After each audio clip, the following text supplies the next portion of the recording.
Merci pour le groupe socialiste, écologiste et républicain, Monsieur Pascal Popelin.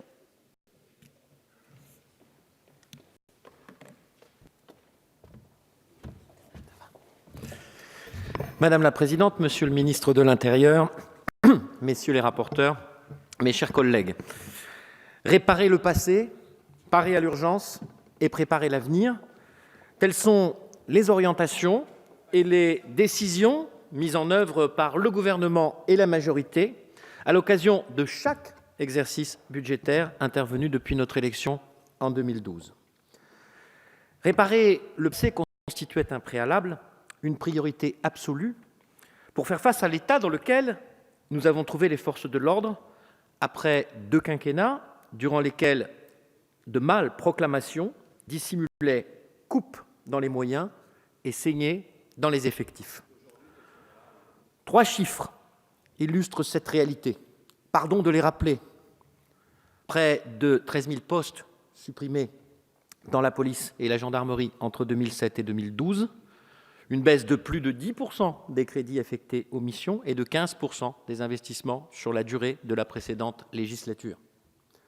Au-delà de cette réalité comptable, il y a la réalité tout court, celle qui est ressentie sur le terrain, par nos compatriotes d'abord, pour lesquels le droit fondamental à la sécurité est insuffisamment garanti, par nos forces de l'ordre ensuite, dont les conditions de travail ont atteint un niveau d'indignité aux répercussions ressenties encore aujourd'hui comme autant de répliques d'une forte secousse. À rebours, donc, de ces choix passés, et en dépit d'un héritage budgétaire qui n'autorisait presque rien, nous nous sommes résolument engagés pour entreprendre le redressement de cet affaiblissement. Nous avons soutenu l'investissement dans les équipements, le matériel, l'armement, le bâti, domaine laissé trop longtemps à l'abandon. Nous avons mis un coup d'arrêt à l'hémorragie des effectifs dès le premier rectificatif budgétaire de l'été 2012. Puis, nous avons réengagé une politique de création de postes au sein de nos 2 forces, à tous les niveaux opérationnels. Près de 9 000 emplois auront été recréés durant le quinquennat. Cette année encore, 5 300 élèves gardiens de la paix ont été incorporés. Il n'était que 500 en 2012. Et oui, cela prend du temps. Tout ceci a bien évidemment trouvé une traduction budgétaire chaque année et le projet de loi de finances 2017 s'inscrit pleinement dans cette continuité. Les crédits affectés à la police enregistrent une hausse de 335 millions. Pour la gendarmerie, c'est 293 millions de plus. Cela représente une augmentation pour nos 2 forces de 3,5% par rapport à l'an passé. Pas seulement 3,5%, encore 3,5%. Et quand on sait ce qui fut fait par le passé, dire seulement 3,5% ne me paraît pas être raisonnable. Cela portera l'augmentation à 15% pour la police et 10% pour la gendarmerie sur l'ensemble de notre mandat. Pour les 2 dernières années, cela représente 1,1 milliard d'euros de crédits supplémentaires. De manière concomitante, nous avons agi pour parer à l'urgence. Beaucoup a été fait pour réduire la délinquance de droit commun et toutes les formes de violence qui sont un véritable fléau du quotidien.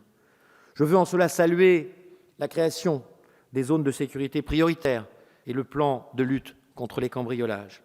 Aux côtés de l'action de nos forces au quotidien, des moyens considérables ont été engagés pour faire face à la montée en charge de la menace terroriste. Nous avons, dans un esprit de cohésion qui tranche avec l'excès de certains commentaires, procédé au renforcement de notre arsenal légal. Ce qui ne veut pas dire qu'il est garant du risque zéro, qui serait par essence illusoire. Toutes les actions mobilisées dans ce combat ont fait l'objet des financements adéquats. Je n'oublie pas à quel point nos forces de sécurité ont été sollicitées dans la période et je veux, à mon tour, redire notre gratitude pour l'engagement dont ils font preuve dans des conditions d'exercice qui sont loin d'être encore satisfaisantes. La complexité de leur mission et les risques accrus auxquels ils s'exposent pour assurer notre protection exigeaient que la rémunération des personnels soit aussi l'objet de plus de considération. Associés aux protocoles sociaux conclus en avril 2016, abondés pour 2017 de près de 150 millions d'euros pour la police et la gendarmerie, les annonces que vous avez faites la semaine passée, Monsieur le ministre, sont les bienvenues. Préparer l'avenir sur les questions de sécurité est enfin une exigence. Les efforts déployés depuis 5 ans n'auront de sens que s'ils sont poursuivis dans la durée. Pour notre part, nous nous y engageons. Là où d'autres sont dans le déni de leur bilan, nous assumons le nôtre. Quand certains sont frappés d'une amnésie relative à leurs actes passés, nous avons conscience qu'il faudra continuer à faire davantage demain.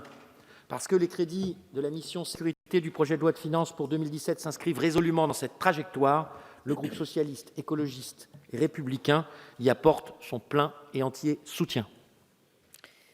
Merci.